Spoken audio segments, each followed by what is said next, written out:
Hej, głodomory! Zrobiłem kiedyś ankietę na swoim Instagramie z pytaniem, jakie danie wam najbardziej kojarzy się ze świętami Bożego Narodzenia? Oczywiście wygrały pierogi i karp. A jakby tak te dwa pomysły wrzucić do jednego worka, pokażę wam dzisiaj, jak przygotować przepyszne pierogi faszerowane karpiem, a do tego sos śmietanowy. A partnerem mojego dzisiejszego odcinka jest Kamis. Zacznę od przygotowania ciasta na pierogi, bo ono musi chwilę odpocząć. Najpierw do dużej miski przesiewam mąkę.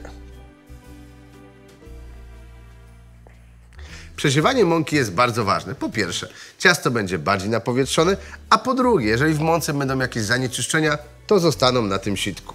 Do mąki dolewam teraz wody. Bardzo ważna jest jej temperatura. Najlepiej, żeby była prawie wrząca. Wtedy ciasto jest bardziej elastyczne, ale nie tylko wrzątek nadaje elastyczności. Sól powoduje, że siatka glutenowa w cieście zaczyna się bardziej rozciągać. Nie w każdym polskim domu do ciasta daje się jajko, ale u mnie dawano. Babcia twierdziła, że ciasto wtedy jest smaczniejsze. Pierwsze mieszanie najlepiej zrobić łyżką, a za chwilę przejdę do wyrabiania rękoma.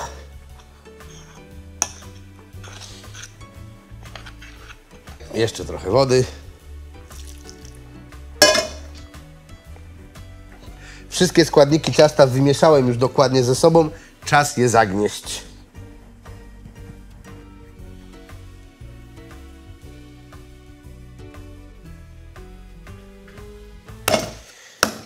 Tak powinno wyglądać idealne ciasto na pierogi. Odchodzi od dłoni i jest bardzo elastyczne. Teraz zawinę je w folię i dam mu odpocząć, a ja zabiorę się za farsz. Niestety w sklepach nie da się kupić mielonego karpia, ale można go zmielić samego w domu. Jedyne co, to trzeba poszukać takich oto pięknych filetów. Najlepiej bez skóry. Ale pamiętajmy, że karp ma bardzo dużo takich mini ości, dlatego najlepiej zmielić go 2 razy. Przed tym pokroję go jeszcze w mniejsze kawałki, żeby bez problemu mieścił się do maszynki.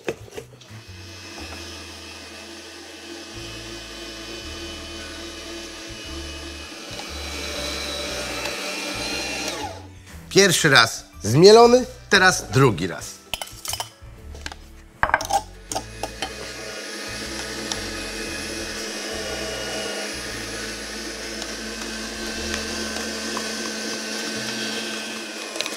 Mam teraz 100% pewność, że żaden z moich gości nie trafi nawet na najmniejszą oś.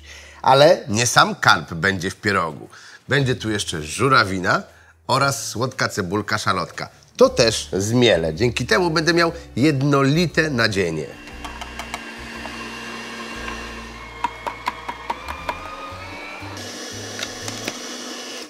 O, jeszcze tutaj ostatnie kawałki. Karp jest dosyć tłustą rybą, ale po ugotowaniu może jednak wyjść bardzo suchy. Dlatego dobrze do farszu dodać też odrobinę, a nawet całkiem sporo świeżego masła. Najlepiej w temperaturze pokojowej, żeby dobrze połączyło się z pozostałymi składnikami. Teraz jeszcze to muszę doprawić. Przyprawa korzenna, żeby dobrze kojarzyła się ze świętami. Ja mam swoją, którą przygotowuję. Cynamon, goździki, gałka muszkatułowa, trochę kminu, trochę anyżu. Wszystko razem mielę i teraz dosypuję do ryby. Następnie dodaję sporą ilość soli. I trochę jeszcze popieprzę, bo w końcu jest lekko słodko-ostra cebulka, jest kwaśna żurawina, pyszny karp, więc musi być i trochę pikanterii. Teraz to wymieszam i za chwilę będę mógł lepić pierogi.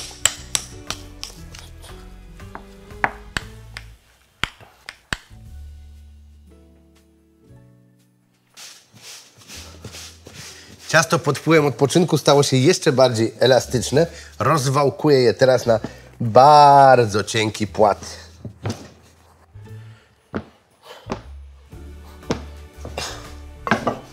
O, to jest moment. Bardzo dobrze, że tak się wydarzyło. Otóż ciasto zaczęło się przylepiać do deski. W tym momencie koniecznie powinniście ją ponownie podsypać.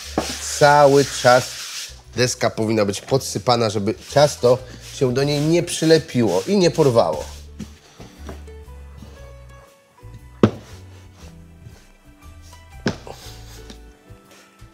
Taka grubość ciasta jest moją ulubioną, czyli powinno być przeźroczyste. Za pomocą szklanki tradycyjnie wycinam kółeczka.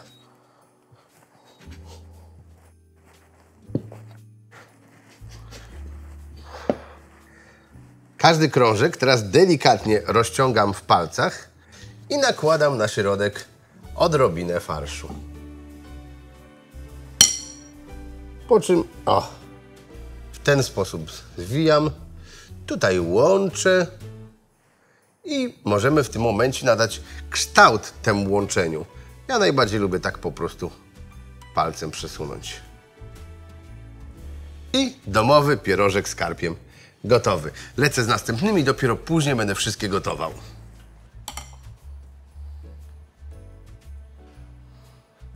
I sklejam ostatniego pierożka. Znaczy zostało mi jeszcze dużo ciasta i dużo farszu, ale to już po napisach sobie polepię.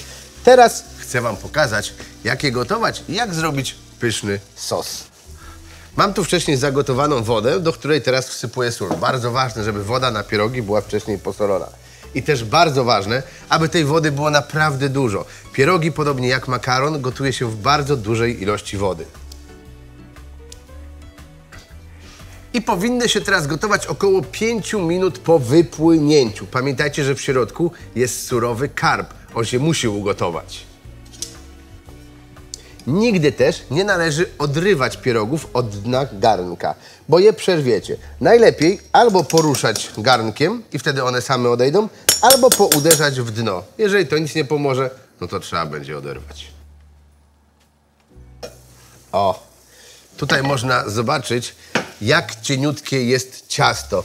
Przez nie aż prześwituje ten farsz, który jest w środku. I to jest bardzo ważne, bo grube ciasto moim zdaniem niszczy smak pierogów.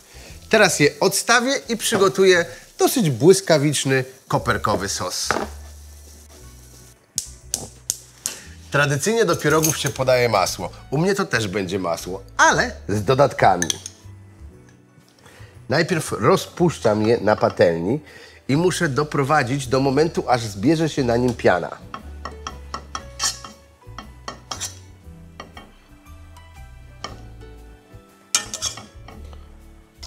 Teraz ją zbieram. Ten proces nazywamy klarowaniem masła. A to białe to po prostu białko. I teraz czekam, aż z dna patelni zaczną się podrywać do góry takie małe brązowe drobinki. To się nazywa paleniem masła. Dzięki temu procesowi masło ma bardziej wyrazisty i orzechowy posmak. Ale też nie przegnijcie, bo się spali. Gdy już to osiągnąłem, dodaję do masła teraz cytryny.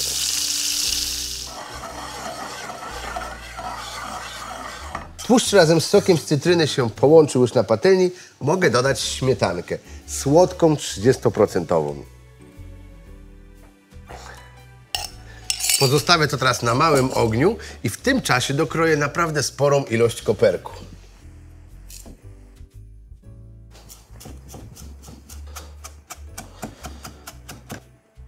Masło, cytryna, koperek, nie wiem jak Wam, ale mi się bardzo kojarzą ze świątecznymi zapachami i smakami. Dlatego ten sos z tym karpiem połączony od razu zachęci do śpiewania kolęd.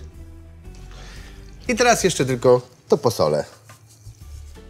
Dosłownie 3 minutki na patelni i sos będzie gotowy. Teraz mogę zalać pierogi. W mojej kuchni obłędnie pachnie cytryną i koperkiem.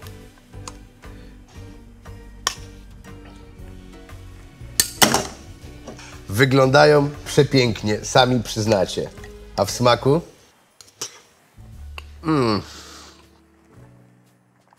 Smakują jeszcze lepiej niż wyglądają. Myślę, że to świetna alternatywa dla pierogów z kapustą i grzybami, które totalnie zdominowały w wigilijne stoły. A jeżeli chcielibyście wypróbować jeszcze jakieś inne ciekawe świąteczne przepisy, to koniecznie zapraszam Was na nasz blog kulinarny gotujemzlewiatanem.pl, gdzie znajdziecie ich mnóstwo, nawet te regionalne z najdalszych zakątków Polski.